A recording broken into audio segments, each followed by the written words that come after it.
আসসালামু আলাইকুম রহমতুল্লাহ, স্বাগত জানাচ্ছি। এই মুহূর্তে আমাদের পূর্ব কর্মীটালা ক্যাম্পের এখানে আসলে ওই যে বাংলাদেশ জামাত ইসলামী পল্লবী থানার উদ্যোগে, পল্লবী উত্তর থানার উদ্যোগে আমাদের এখানে মূলত আমাদের উত্তরের আমির সেলিমউদ্দিন ভাইয়ের উদ্যোগে আসলে এখানে মেডিকেল ক্যাম্প চলছে।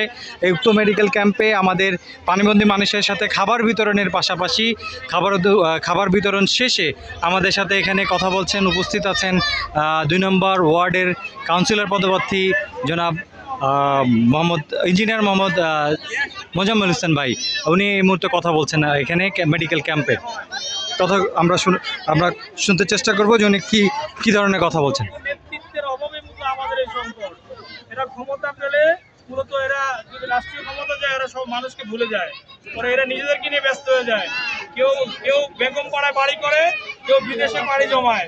এই হচ্ছে যারা রাষ্ট্রীয় ক্ষমতা আছে তাদের এই কালচার। তো আমরা আপনাদের কাছে এটা প্রত্যাশা করি, অতীতে আপনারা ৫৪ বছর দেখেছেন কি অবস্থা। আর আমাদের এখানকার কর্নেল আব্দুল বাতেন থেকে তো আপনারা চিনেন, উনি আসার পরে ৫ মাসে ওনার দলীয় কোনো লোকেরা, দলীয় কোনো কর্মীরা চাঁদাবাজি সন্ত্রাসীর সাথে লিপ্ত আছে? কোনো উদাহরণ আছে? কোনো উদাহরণ নাই, কারণ উনি ভালো মানুষ, উনি এগুলো পছন্দ করেন না, উনি খোদাবিহীন মানুষ। তো সেরকম একটা যোগ্য সৎযোগ্য নেতৃত্ব যদি কাউন্সিলর হয়, আমাদের এখানকার মেয়র প্রার্থী যে আমাদের সেলিমউদ্দিন ভাই, উনি হচ্ছে ঢাকা উত্তর সিটির মেয়র প্রার্থী, উনি যদি নির্বাচিত হয়, এই ঢাকাকে উনি আধুনিক ঢাকা বানাবে বলছে। এই ঢাকা হয়ে যাবে সিঙ্গাপুর, কারণ যে পরিমাণের বাজেট আসে সিটি কর্পোরেশনের, এগুলো যদি সঠিকভাবে ব্যয় হয় অবশ্যই বাংলাদেশ সিঙ্গাপুর হবে ইনশাল্লাহ। কিন্তু এটা ব্যয় হয় না। সংস্কারের ক্ষেত্রে, এই বজ্র ব্যবস্থাপনার ক্ষেত্রে এগুলো দুর্নীতি করার কারণে মূলত আমরা কিছুই পাই না। এই বছরের পর বছর ধরে এই যে জলাবদ্ধতা, যার কারণে আপনাদের এই কষ্ট। এই জলাবদ্ধতা যদি না থাকতো, পানি জমতো, পানি পাস হয়ে যেত। এটা 3টে আসনের সমস্যা, 15, 16 এবং 17।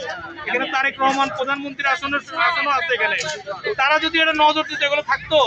তো আমরা আশা করি সৎ যোগ্য নেতৃত্ব, আপনারা যেভাবে বাতেন ভাইকে যেভাবে এমপি বানিয়েছেন, এভাবে কাউন্সিলর এবং মেয়রকে আপনারা ভোট দিবেন ইনশাআল্লাহ।